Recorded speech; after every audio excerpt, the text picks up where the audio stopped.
Հարգելի հայրենակիցներ, բարև ձեզ։ Ես Գեորգի Թումասյանն եմ Թբիլիսիից, Վրաստանից, եւ այսօր մենք ձեր հետ միասին խոսելու ենք Ռուսաստանի քաղաքականության մասին տարածաշրջանում, ինչպես նաեւ Ադրբեջանի հետ իր հարաբերությունների մասին եւ վերջի զարգացումների կարևոր հարց է, հատկապես այն տվյալների ֆոնին, որը մենք ունենք, որ Կիրիենկոին նշանակել են Հայաստանի համար պատասխանատու անձ։ Առաջի հերթին ես դες կոչ եմ անում իհարկե անպայման բաժանորդագրվեք մեր ալիքին, դրեք զանգակը, լայքեք մեր վերլուծությունը, սա շատ կարևոր է մեր ալիքի հետագա զարգացման համար, ինչպես նաև ցանկության դեպքում դուք կարող եք աջակցել ալիքին նկարագրությունում նշված PayPal-ի եւ կրիպտոարժույթների հասցեների միջոցով, իսկ արևմուտքում գտնվող մեր հայրենակիցները կարող են բաժանորդագրվել ալիքին։ Ռուսաստանը շատ ակտիվացել է մեր տարածաշրջանում։ Սրա պատճառները մի քանիս են։ Առաջի հերթին այն բաժանումը, որը տեղի է ունենում, մենք տեսնում ենք, դրա մասին ակտիվ խոսում ենք, թուրքական միությունը ել ավելի հզորանում է,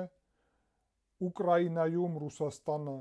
իր դիրքերը պահպանում է այս պահին, բայց առաջընթաց չունի, Բելարուսում առաջընթաց ունի, Կենտրոնական Ասիայում զարգացում չկա, Հարավային Կովկասում գերկարևոր կարևոր նպատակ ունի Ռուսաստանը, Վրաստանը եւ Հայաստանը։ Սա շատ պարզ հասկանալի նպատակ է։ Վրաստանը ըստ իրենց արդեն իրենց տիրապետության տակ է։ Եվ դրա կա շատ տվյալներ, դրա մասին մենք բացահայտ խոսում ենք, դրա մասին ամենամեծ խնդիրը մեր այսօր այդ է, որ Վրաստանը գտնվում է ռուսական վերահսկողության տակ։ Վրաստանի 20%-ը Ցխինվալի շրջանը եւ Աբխազիան գտնվում են Ռուսաստանի անմիջապես վերահսկողության տակ, իսկ Վրաստանի մնացած 80%-ը Բիձինա Իվանիշվիլու ռուս օլիգարխի միջոցով։ Հարցը նրանում է, որ Կիրիենկոն, որի մասին խոսք է գնում, որը Ռուսաստանի նախագահի աշխատակազմի ղեկավարի տեղակալն է, զբաղվում էր էֆեկտիվորեն իր ժամանակ ուկրաինական Դոնբասի հարցերով, դրանից հետո իրեն նշանակեցին Աբխազիայի հարցի լուծման համար։ Ինչպիսին էր Աբխազիայի հարցի լուծման խնդիրը։ Աբխազիայում միջև այսօրվա նախագահ Բադրագումբան կար նաև իրավիճակ, որ Բադրագումբան կարող էր պարտվել։ Բադրագումբան Ռուսաստանի կողմնակից ղեկավարն է։ Կար նաև ուրիշ տեխնացու, որը ավելի պրոաբխազական էր եւ մի փոքր ավելի Ռուսաստանից անկախության կողմնակից էր։ Կիրիենկոին նշանակեցին այնտեղ, Կիրիենկոն անցկացրեց կարևոր այդտեղ գործունեություն, որի հետևանքում այդ թվում հայ համայնքը օգտագործելու միջոցով կարողացան հասնել նրան, որ Բադրագումբան դառավ այդպես կոչված նախագահ Աբխազիայի եւ Աբխազիան ել ավելի անցնում է Ռուսաստանի անմիջապես վերահսկողության տակ։ Կիրիենկոյի շնորհիվ։ Այդ թվում օրերս Աբխազիայում բացվեց Սուխումբի օդանավակայանը, թռիչք եղավ Մոսկվայից, որը ոչ օրինական է, հակասում է միջազգային օրենսդրությանը եւ Վրաստանի օրենսդրությանը, դա պարզ է, նաեւ բացվել են երկաթուղու կապ, որը Սոչիից գալիս է հասնում է մինչև Սոխումի։ Եվ ամենակարևորը նաեւ այստեղ այն է, մենք նշենք,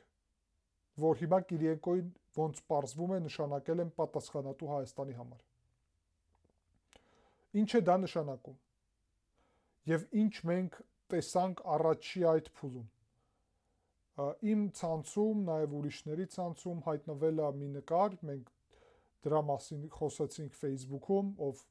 ցանկություն ունի եւ ունի Facebook, համոզված եմ մեծամասնությունը, եթե ոչ բոլորը ունեն Facebook, կարող եք նաև բաժանորդագրվել իմ Facebook-յան էջին, նույն անունով Գեորգի Թումասյան անգլերենով կարող եք գտնել իմ էջը։ Այդտեղ տեղակայել էի այդ նկարը, որ քննարկեի այդ հարցը, որովհետև Դաշնակցության անդամներից մեկը Միացյալ Նահանգներից իր անձնավորությունը կարևորություն չունի, տեղակայել էր նկար, որտեղ որ մի շարք անհասկանալի մարդիկ էին նաև, մի շարք, կասեի, մարդիկ ու մեծ որ իմ արժեքները ընդհանրապես չի համընկնում, բայց մի շարք նաև շատ,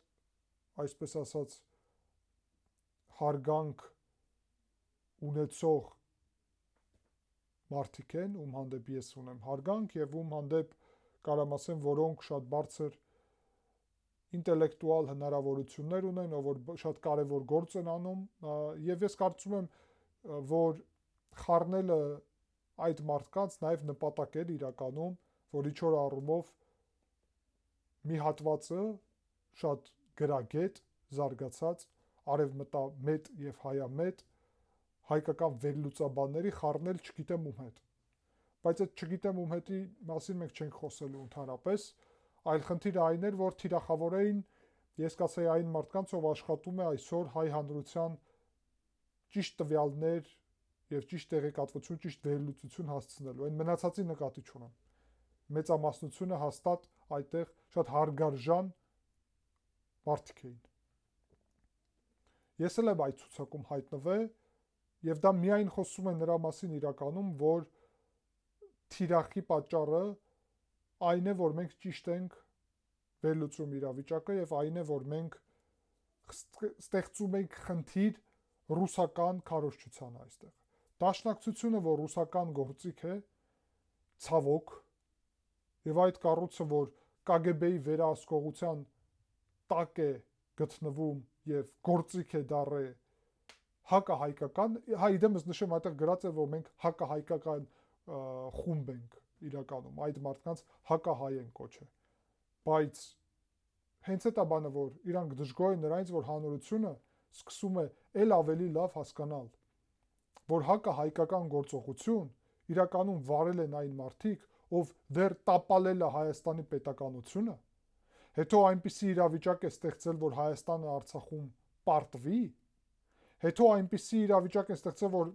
նույնիսկ Ռոբերտ Քոչարյանը խոստովանեց, ասում է մենք ենք դա արել։ Ես կասեմ, այո, դուք եք արել։ Ռոբերտ Քոչարյան, Սերժ Սարգսյան եւ քանդողները Հայաստանի պետականության դուք եք արել։ Դա ընդհանրապես չի նշանակում, որ Նիկոլ Փաշինյանի քաղաքականությանը որևէ ձևով մեկը աջակցում է եւ ասում է, որ Նիկոլ Փաշինյանը ճիշտ է անում։ Լիքը խնդիր կա եւ մենք դրա մասին կարանք առանձին խոսել, թե Նիկոլ Փաշինյանի իշխանությունը ինչ խնդիրներ է եւ ինչ սխալներ է թույլ տալիս։ Բայց ընդհանուր առումով, որ պետականության ամրապնդման ուղղությունով է այս իշխանությունը շարժվում, դա փաստ է։ Եվ հենց խնդիրը դրանում է, որ պետականության քանդման, գույք պարտքի դիմաց Հայաստանին հանձնելուն Ռուսաստանին բերել է նրան, որ մենք ձեր հետ միասին քննարկում ենք։ Ռուսաստանն այսօր քրդերին Սիրիայում Թուրքիայի հետ վաճառեց, տաջիկներին այնտեղ վաճառեց, հայերին այստեղ վաճառեց։ Եվ այն մարդիկ, ում համար ռուսապաշտությունը կրոն է, արմյաններ են, ռուսուլման, իրանք ուղղակի հավատացյալ են Ռուսաստանին, հասկանում եք։ Իրանք չեն ուզում վերլուծել հարցը ընդհանրապես, որովհետև իրանք սպասարկում են ռուսական, կայսրական եւ անվտանգային շահերը, կագեբեշնիկներ են եւ իրանց նպատակն է սպասարկել Ռուսաստանին։ Ինչ արեցին Արցախում։ Դա նույն դաշնակցությունը եւ նույն նախկին իշխանությունները վերջի պահին ինչ արեցին։ Եվ ինչու են նաև հայտնվել այսօր բանտում մի շարք մարդիկ, որովհետև հավատում էին Ռուսաստանին։ Դե ինչ եղավ։ Ինչ եղավ, խի Ռուսաստանը ձեզ չի փրկում այսօր Բաքվի բանտերից։ Դուք էլ հո Ռուսաստանին ամբողջությամբ ենթարկվել եք։ Դուք էիք, չէ, ով ասում էր, որ Արցախը Հայաստանի մաս չպետք է լինի, այլ Ռուսաստանի մաս պետք է լինի, Ռուսաստանին նամակներով էիք դիմում, Ռուսաստանին դրոշ էիք բարձրացնում այդտեղ, Պուտինի նկարներ էիք բարձրացնում Ղարաբաղում եւ Ադրբեջանի հետ ընդհանրապես հարաբերությունների մասին եւ բանակցությունների մասին անհասկանալի մոտեցումներ ունեիք այն իրավիճակում, երբ որ Ռուսաստանը ակնհայտորեն տանում էր դեպի նրան, ինչ տեղի ունեցավ հայաթափման։ Դուք եք ով չնկատեց, որ Ռուսաստանը եւ Թուրքիան միասին են Աղդամում ներկա։ Եվ ստեղծել են միասնական կենտրոն։ Եվ Դուք եք ով չէր հավատում նրան, որ ռուսական սահմանապահ զորքերը, նկատի ունեմ խաղաղապահ զորքերը, սահմանապահ նաև ուրիշ հատվածում իրանց շահերի համար են այդտեղ։ Լավա որ Հայաստանը հիմա հանեց Իրանի հետ սահմանից ռուսական սահմանապահ զորքերը, բայց ռուսական խաղաղապահ զորքերը միջև այդ լքեցին Արցախը եւ դավաճանեցին հայ ժողովրդին, արցախահայությունին, ում մենք շատ սիրում ենք, հարգում ենք, բայց ում մեջ կային ղեկավարության մեջ մեծ մասամբ մարդիկ, ով ավելի ռուս էր, քան հայ, ով համարում էր, որ Ռուսաստանը գխա կփրկի։ Հիմա ի՞նչ է տեղի ունենում։ Կիրիլը, իրենց կագեբեշնիկը հոգևորականի շորերում եկել է Բաքու եւ Ալիևի կնոջը, ես հիշեցնեմ, Ալիևը կագեբեշնիկի Ադրբեջանի կագեբեի ղեկավարի որդին է, իր կնոջը շնորհավորել է, չգիտեմ ինչու պատճառով, եւ փոխանցել է իրենց բարձրագույն այսպիսի պարգևը, կարելի ասել։ Պարգևատրել է անհասկանալի նպատակների համար, անհասկանալի պատճառներով, բայց դա ընդհանրապես կարևոր չի։ Դա ուղղակի ցույց է տալիս, որ Ռուսաստանի հետ արժեքների մասին խոսել ընդհանրապես չկարելի։ Որ Ռուսաստանը այստեղ Թուրքիայի հետ միասին հայկական շահերի միջոցով է առևտուր անում։ Եվ հիմա ինչ նպատակի անցել Ռուսաստանը։ Ինչ գաղափար ունի Ռուսաստանը։ Ինչու է մեզ թիրախավորում ուրիշ մարդկանց, դա ընդհանրապես մեր մասին չի։ Դա նրա մասին է, որ իրանք Գյումրիում այդ հատուկ օպերացիայի հետևանքով Հայաստանում իրանց գործակալական ցանցը ամրապնդելով հաջորդ տարվա ընտրությունների համար պատրաստվում են եւ թիրախավորում են Հայաստանի անկախությունը, սուվերենությունը եւ բոլոր այն անձանց, ով աջակցում է դրան։ Նկատի չունեմ, ել եմ ասում, մի շարք մարդիկ, ով անհասկանալի պատճառներով էին այդ ցուցակում։ Ակտիվանալու են, դաշնակցությունը էլ ավելի ակտիվանալու, որովհետև տարածաշրջանում մնացել է միայն Հայաստանը։ Վրաստանը իրանց կառավարության եւ ղեկավարության տակ է, 20%-ը ուղղակի, 80%-ը անուղղակի Ադրբեջանը իրանց հետ է, Իլհամ Ալիևին շնորհավորել է արդեն Պուտինը, Կիրիլն է եկել այնտեղ, էլի ուրիշ կապեր ունեն, դաշնակիցներ են, Ադրբեջանը Իրանի հետ հարաբերությունները, գիտեք, մենք քննարկեցինք սա, բարձրացրեց շատ կարևոր առումով մակարդակի վրա, Ռուսաստանը Թուրքիայի հետ լավ հարաբերություններ ունի, Սիրիայում դա նաև երևում է, Թուրքիան, Ադրբեջանը իհարկե գիտենք, ամեն ինչ տարածաշրջանում դառնում է պարզ, որ Վրաստանը փորձում է ժողովուրդը վերադառնալ եվրոպական ուղու վրա,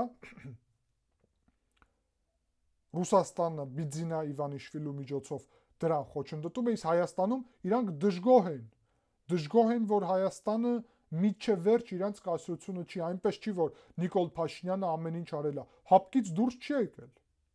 Եվրասիական տնտեսական միության հետ կապերը էլ ավելի է խորացրել։ Նիկոլ Փաշինյանի իշխանությունը դեռ ամբողջությամբ ռուսական սահմանապահներին չի հանել։ Ռազմակայանի մասին ընդհանրապես խոսք չկա հանման մասին։ Իրականում այդ ամենը վաղուց պետք է արվեր եւ պետք է արվի։ Բայց խնդիրը նրանում է,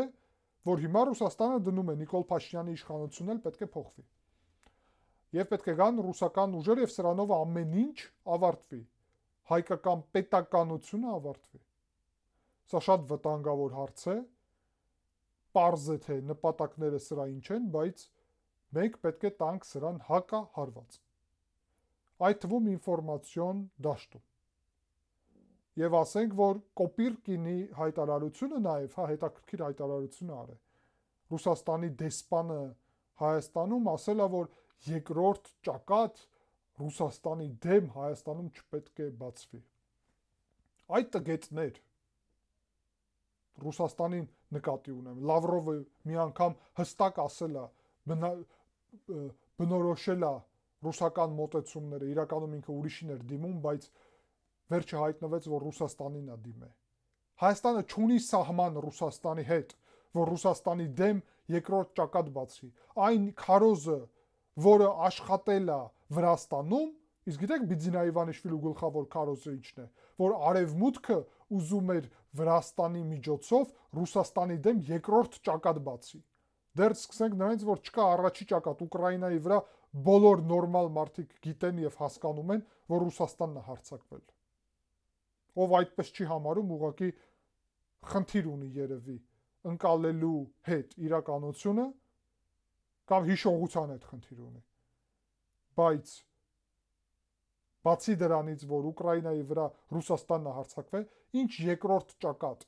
Վրաստանում։ Վրաստանը ընդհանրապես ռազմական հնարավորություններ այս փուլում չունի։ Ընդհանրապես չի զարգացնում իր բանակը։ Հայաստանը ունի 3 անգամ ավելի շատ բյուջե ռազմական, քան Վրաստանը։ Չնայած նա, որ Վրաստանի ՀՆԱ-ն ավելի շատ է, քան Հայաստանինը։ Ամեն ինչ շատ պարզ է։ Բացի դրանից, այդքան իրանք չեն հասկանում իրականությունը, այն շաբլոնը, որը իրանք Վրաստանում օգտագործում են, հիմա բերել են Հայաստան։ Հիմա Հայաստանին ասում են երկրորդ ֆրոնտ Ռուսաստանի դեմ։ Դրանից խելացի էլ ոչ մի բան չմտածեցին։ Առանց ցամաքային սահման ունենալու ինչ երկրորդ ֆրոնտ։ Հայաստանը հարձակվելու է Ռուսաստանի վրա ինչ որ առումով։ Դա ուղղակի անհեթեթություն է, հիմարություն է։ Միևնույն ժամանակ սկսել են տարբեր քարոզ տանել, ինչքանով ես տեսա։ Հայաստանում ասում են արևմուտքը թշնամի է, սկսում են տարածել այդ քոչարյանական ուժերը։ Ասում են այս հասարակական կառույցների մեղքն է ինչ որ գաղափարներ տարածելը։ Հայաստանը պետք է փակվի ամբողջ աշխարհից։ Էդ է ինչ Բիձինա Իվանիշվիլին տարածում է Վրաստանում, որ աշխարհից պետք է փակվի Վրաստանը, վրացականությունը պետք է պաշտպանենք։ Հիմա էլ այդտեղ Հայաստանում սկսել են խոսալ հայությունը պետք է պաշտպանենք, հայկականությունը, արևմուտքի դեմ գնալով, հա, արևմուտքն է մեր հայությունը մեզանից խլում։ Եվ Վրաստանում մի հատ sense թեզ կար կատակի առումով, բայց իրականությունն էր, որտեղ ընտրությունների ժամանակ, որը հոկտեմբերին տեղի ունեցավ եւ չճանաչվեց, գիտեք, կեղծվել է, Կասպիի մի հատ փոքր քաղաք է Վրաստանում, քաղաքապետ է, բայց դա բոլոր տեղերում է տեղի ունեցել, բայց Կասպիում շատ ավելի ակտիվ էլի, ուղղակի ֆիքսվել է վիդեոյի վրա, որ մարդկանց ասում էր, եթե չեք ուզում, որ Կասպիում գեյեր լինեն, մեզ պետքա ձայն տակ, եւ մենք արգելելու ենք գեյերին Կասպիում։ Դա ուղղակի շատ լուրջ չէր հնչում, որովհետեւ Կասպին փոքրիկ քաղաք է եւ լուրջ չի ընդհանրապես այդպես հարց որևէ քննարկել, 1000 խնդիր կա Կասպիում եւ բոլորը զարմացած էին ընդհանրապես այդ թեման, հատկապես գյուղի մակարդակի քաղաքը կարելի է, շատ փոքր քաղաք է, Գյումրիի հետ անհամեմատելի, բայց ոնց պարզվում է հիմա Գյումրիի քաղաքապետ Վարդանիկը կոմունիստը, այդ հավատացյալ կոմունիստը ճակերտներում։ Նույն ինչ որ թեզերն է սկսել, Եվրոպան գեյեր, չգիտեմ ինչ։ Իմ համար ամեն ինչ պարզ է եւ ակնհայտ է։ Ռուսաստանը նույն շաբլոնը, երկրորդ ճակատ, որը Վրաստանում կար բերել է այդտեղ, հակավրացական ինչ որ քայլեր են արևմուտքում անում, հիմա այդտեղ հակահայկական են դառել, NGO-ները եւ հասարակական կառույցները թշնամիներ են, արևմուտքի այդ USAID-ը եւ այլն թշնամի է, երևի Deep State-ի մասին էլ սկսեն խոսել Հայաստանում, եթե արդեն չեն սկսել, որտեղ ստե միշտ իշխանությունը ինչ որ Deep State-ի մասին է խոսում։ Մարդիկ գտնվում են աննախադեպ ծանր իրավիճակում, բոլոր առումներով, նկատի ունեմ այդ թվում տնտեսական եւ այլն, սրանք անհասկանալի Deep State-ի մասին են խոսում։ Եվ հիմա ընկել են նաեւ այդ Եվրոպա, գեյեր, չգիտեմ ինչ, որովհետև ուրիշ բան չի աշխատում, Ռուսաստանի նարատիվները այդ են, բացի դրանից կրոնը, իհարկե, օգտագործում են իրենց ազդեցությունը եկեղեցում եւ եկեղեցու միջոցով են սա նաեւ անում։ Հասկանալի ամեն ինչ, ուր են տանում, փորձելու են միավորել հակաարևմտյան այդ ռետորաբանությունը, եկեղեցու ազդեցությունը, դաշնակցության ազդեցությունը, նախկինների ազդեցությունը, նացիոնալիզմի ինչ որ էլեմենտներ հայկական շահերի համար են խոսալու։ Մարդիկ ով վաճառեց Հայաստանը Ռուսաստանին, ով ուզում է Հայաստանը մտցնի Ռուսաստանի կազմի մեջ, բաց այդ Ռոբերտ Քոչարյանն ասել է, ով հայերեն սովորել է, որովհետև ասում էր ալբանացի է, հիմա ուզում են հայկական շահեր պաշտպանել։ Իմ համար ամեն ինչ հասկանալի է, վերջի Ռուսաստանի ցանկությունն է հիմա Փաշինյանի իշխանությունը փոխել։ Փաշինյանի իշխանությունը ինչպիսին, որը բալանս է պահպանում, որը տեսնում եք, որ Ռուսաստանի դեմ չի գնում եւ շատ բաներ ինչ պետք է արվեր չի արել, բայց իրանք դժգոհ են։ Իրանք չեն ուզում նույնիսկ այսպիսի իշխանություն, որը փորձում է ամրապնդել հայկական պետականությունը, ինչքանով դա կարողանում է անել եւ ինչքանով իր ուրեմն քայլերը դրա հնարավորություն տալիս են, որովհետև միջև դու ռուսական ՖՍԲ ունես քո տարածքում, միջև դու ռուսական ռազմակայաններ ունես քո տարածքում, միջև դու ՀԱՊԿ-ի անդամ ես, ինչ պետականության ամրապնդում։ Բայց Նիկոլ Փաշինյանը բալանսավորում է այս ծանր իրավիճակում։ Իհարկե Նիկոլ Փաշինյանի իշխանությունը պետք է անի ճիշտ քայլեր։ Չի անի այդ ճիշտ քայլերը, ռևանշի, ռուսական ռևանշի հավանականությունը աճելու է։ Ինչպիսին է ճիշտ քայլերը։ Ոչ միայն Նիկոլ Փաշինյանը պետք է կայացնի որոշումներ։ Ես դրա մասին արդեն խոսել եմ եւ շարունակում եմ պնդել։ Քաղաքական պայմանագիրը, քաղաքացիական պայմանագիրը պետք է ընդլայնվի։ Նկատի ունեմ այդ կուսակցությունը պետք է լինի դաշինք։ Պարոն Փաշինյան, հիշում եք, իշխանություն, որ եկաք, կար իմ քայլը դաշինք։ Հիմա կա մեկ կուսակցություն, քաղաքացիական պայմանագիր, բայց կան շատ տարբեր, նորմալ, արևմտամետ, հայամետ կուսակցություններ, որոնց ներուժը կարող է ամրապնդի այն, որ Հայաստանի պետականությունը ամրապնդվի, ինձ ընդհանրապես չի հետաքրքրում ձեր կուսակցության դիրքերը կամրապնդվի, թե ինչ կլինի։ Ինձ հետաքրքրում է Հայաստանի պետականությունը, ոչ էլ են մնացած կուսակցություններն են ուղղակիորեն ինձ հետաքրքրում։ Բայց ես տեսնում եմ, որ մեկ կուսակցության այս առումով քաղաքացիական պայմանագիրը ել ավելի թուլանալու է։ Ուստի շարունակում եմ պնդել, ավելի ընդլայնել կառավարությունը, խորհրդարանը եւ այդտեղ քաղաքական ուժերը, ներառել արևմտամետ, հայամետ ուժերին եւ մեծ դաշինքով գնալ մյուս տարվա ընտրություններին։ Իհարկե Ռուսաստանը պատրաստելու է այն, որ Ադրբեջանը այս ժամանակահատվածում չստորագրի խաղաղության պայմանագիր։ Իհարկե Ռուսաստանը ամեն ինչ անելու է նրա համար, որ Ադրբեջանը սկսի ռազմական կամ ուղղակի գործողություններ կամ լարի իրավիճակը եւ դրանով խնդիր ստեղծի Փաշինյանի իշխանությանը, որը այսպես թե այնպես հիմնված է նրա վրա, որ Ադրբեջանի հետ գնում է խաղաղության օրակարգով։ Միակ տարբերակը, որ այս ամենին Հայաստանը դիմանա եւ ավելի հզոր այստեղից դուրս գա, այն է, որ ընդլայնված նոր ձևաչափով այս ընտրություններին գնա այս իշխանությունը։ Սա ինչ է նշանակում, թարգմանեմ, պարզ ասեմ, շատ բացահայտ։ Կիսել իշխանությունը։ Ոչ միայն ձերը պետք է լինի իշխանությունը։ Նրա համար, որ պահեք իշխանությունը, պետք է լինի կոալիցիոն իշխանություն։ Ժողովրդավարությունում բազմակուսակցական համակարգներ են, կոալիցիոն իշխանություններ են։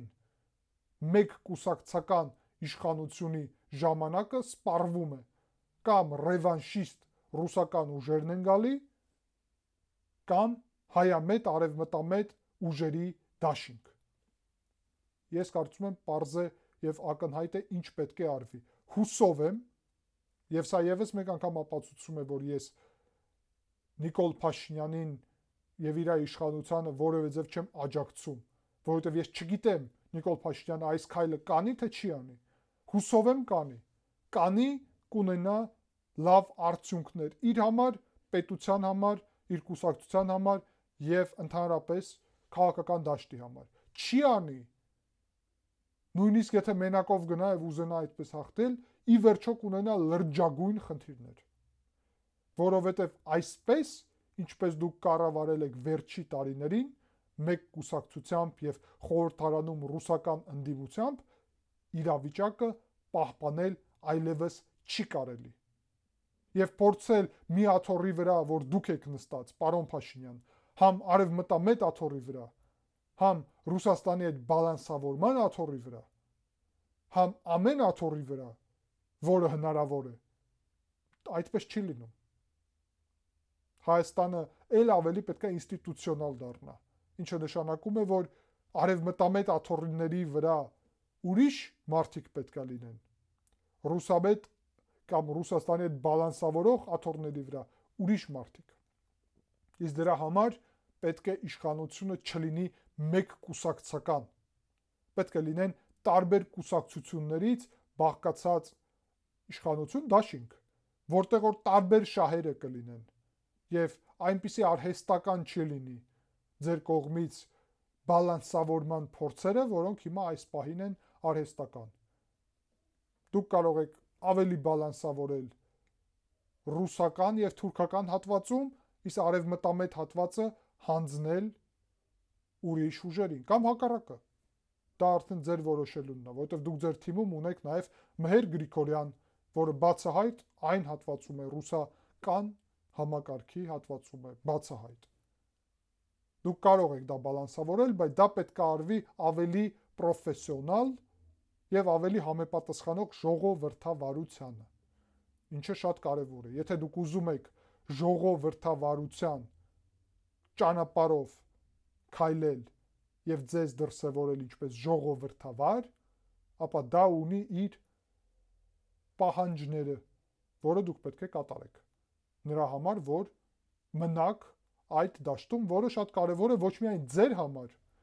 այլ նաեւ անկեղծորեն բոլորս հասկանում ենք Հայաստանի համար առավել կարևոր է։ Կարծում եմ այսքանը բավարար է այս փուլին համար եւ շնորհակալ եմ ուշադրության համար, կհանդիպենք։